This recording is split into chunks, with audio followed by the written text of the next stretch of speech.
کو تانا مت دو. اپنے آپ کو تو کوئی انسان تانا نہیں دیتا. قرآن کریم کی آیت کہہ رہی ہے کہ اپنے آپ کو تانا مت دو. اصل میں کہنے کا مطلب یہ ہے کہ اللہ رب العالمین یہ بیان فرمانا چاہتے ہیں کہ ہم دوسرے کو تانا دیں گے تو دوسرا بھی مجھے تانا دے گا.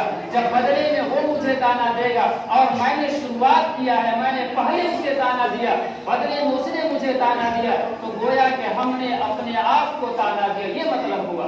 ہم اگر تانا نہیں دیں گے اگلا کو تو اگلا مجھے نہیں دے گا. ہم دیں گے تانا تو اگلا بھی میرے منہ میں مجھے تانا دے گا. تو ایسا ہی ہوا کہ گویا کہ ہم اپنے آپ کو تانا دے رہے ہیں. اللہ کے رسول علیہ السلام نے فرمایا, قرآن مقدس کی آیت بیان کیا گیا, وَلَا تَلْمِزُوا أَنفُسَكُمْ, کہ ایک دوسرے کو تانا مت دو.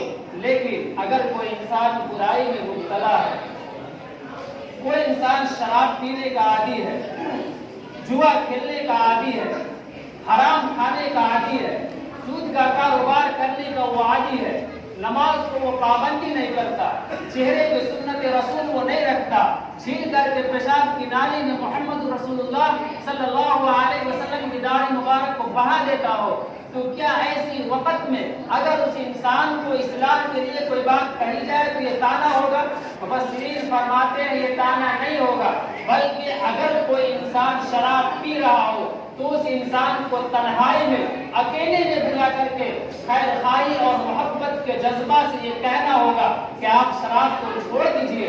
شراب پینا یہ گناہ کا کام ہے. شراب پینے کے نقصانات دنیا میں بھی ہے, آخرت میں بھی ہے, اور جو بھی گناہ میں جو انسان مبتلا ہے, اگر وہ انسان اس کا خیر خواہ ہے, حقیقت میں اگر وہ بھلائی چاہتا ہے, تو دوسرے کے سامنے اس کے بات بولنے سے بہتر ہے کہ وہ انسان اس انسان سے ملاقات کرے جس کے بارے میں وہ غیبت یا شکوہ یا تانا دے رہا ہے. اس کو اپنے پاس بلائے یا اس کا گھر جائے, اکیلے میں بلا کر کے اسے کہے کہ آپ شراب پیتے ہیں یہ غلط ہے, آپ جوا کھیلتے ہیں یہ غلط ہے, آپ نماز چھوڑتے ہیں یہ غلط ہے. ان چیزوں کی اصلاح کرنے کا حکم تو اللہ تعالیٰ نے دیا ہے اور محمد رسول اللہ صلی اللہ علیہ وسلم نے بھی دیا ہے.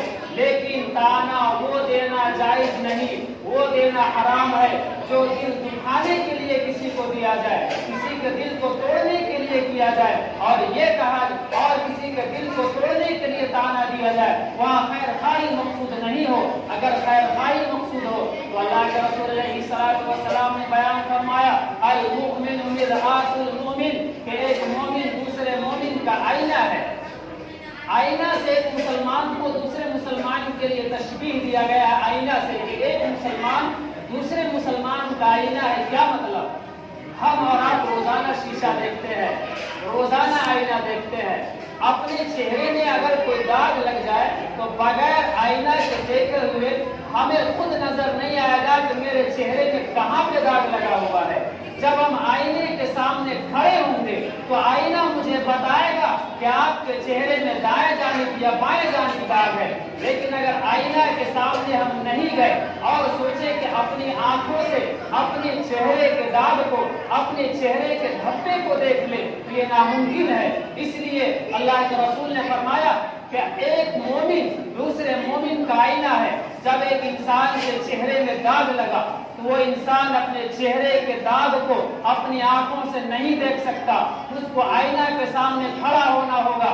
جب وہ آئینہ کے سامنے کھڑا ہوتا ہے تو آئینہ اسے بتا دیتا ہے کہ صاحب آپ کے چہرے کے دائیں جانب داغ ہے, آپ کے چہرے کے بائیں جانب داغ ہے. لیکن وہ انسان جب اس آئینے کو دیکھ کر کے ہٹتا ہے اور دوسرا انسان اسی آئینے کو دیکھتا ہے, تو وہ انسان پھر اس دوسرے انسان کو یہ نہیں بتاتا کہ ہم سے پہلے جو انسان آئینہ دیکھا تھا اس کے چہرے میں داغ اور دھبا تھا. کیا ہم لوگوں نے کبھی دیکھا ہے کہ ایک آدمی شیشہ دیکھ کے نکلا, اس کے بعد ہم اور آپ شیشہ دیکھ رہے ہیں اور وہ شیشہ کبھی ہمیں اور آپ کو بتایا ہے کہ آپ سے پہلے فلانا آدمی ابھی شیشہ دیکھ رہا تھا, اس میں یہ عیب ہے؟ یقیناً وہ شیشہ کبھی نہیں بولتا. اللہ کے رسول نے اسی سے تشبیہ دیا کہ ایک مومن دوسرے مومن کا آئینہ ہے. اگر مومن کے دل میں خیر خواہی ہے, اپنے بھائی کی آخرت کو وہ بھلائی چاہتا ہے, اپنے بھائی کے لیے آخرت میں وہ بھلائی چاہتا ہے تو وہ انسان اس انسان کو اکیلے میں تنہائی میں بلا کر کے اس کے گناہ سے اس کو متنبہ کرے گا، اس کے گناہ کو بتائے گا کہ آپ شراب پیتے ہیں، یہ معاملہ غلط ہے، اللہ اور اللہ کے رسول کا دشمن کا